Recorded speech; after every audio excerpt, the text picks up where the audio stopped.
SAFM, South Africa's news and information leader. In the top stories this hour, Mac Maharaj refuses to comment on alleged bribery, and thousands continue to occupy the main square in Cairo. Good morning, I'm Tracy Bumgard. Presidential spokesperson Mac Maharaj has refused to comment on a trail of alleged bribes paid to him and his wife Zarina.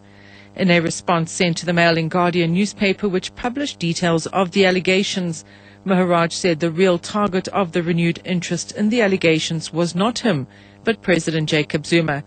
Maharaj has brought criminal action against the newspaper, and the matter is being investigated by the Hawks. According to the newspaper, the Maharaj couple received a series of benefits linked to convicted fraudster Shabir Sheikh, which were apparently intended as bribes. 3 suspects have been arrested at Grabo in the Overberg in connection with at least 2 house robberies and attempted murder. The police's Andre Trout says the suspects were initially sought in connection with an incident last week in which a 59-year-old woman was seriously injured when she was shot. These arrests come after an elderly Vredendal couple were attacked in their farmhouse in the early hours of yesterday morning.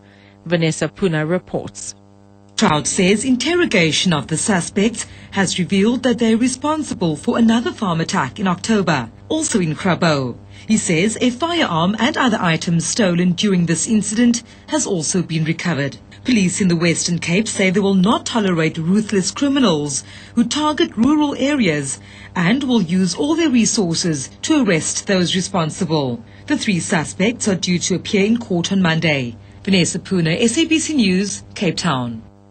The city of Durban has held a parade to welcome visitors attending the climate change COP17 meeting. Hundreds of people clad in green T-shirts, including cyclists and skyboard riders, moved through the streets to welcome the delegates. Many carried placards promoting the preservation of nature.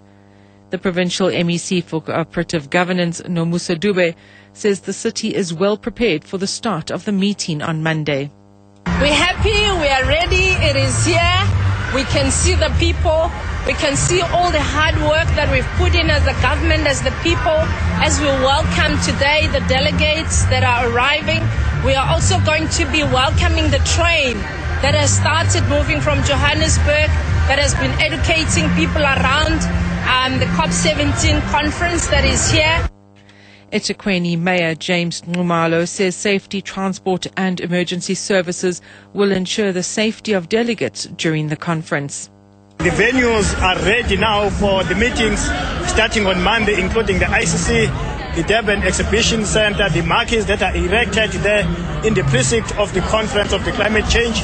The hotels are ready to accommodate all delegates. The issues of safety and security are intact. The police, the SAPS working with Metropolis and other security agencies are ready. Public Protector Advocate Thuli Madonsela says people should not be judged at face value to be afforded justice.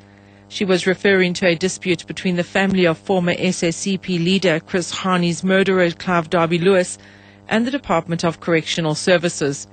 Darby-Lewis wants the state to pay for his medical expenses at a private institution.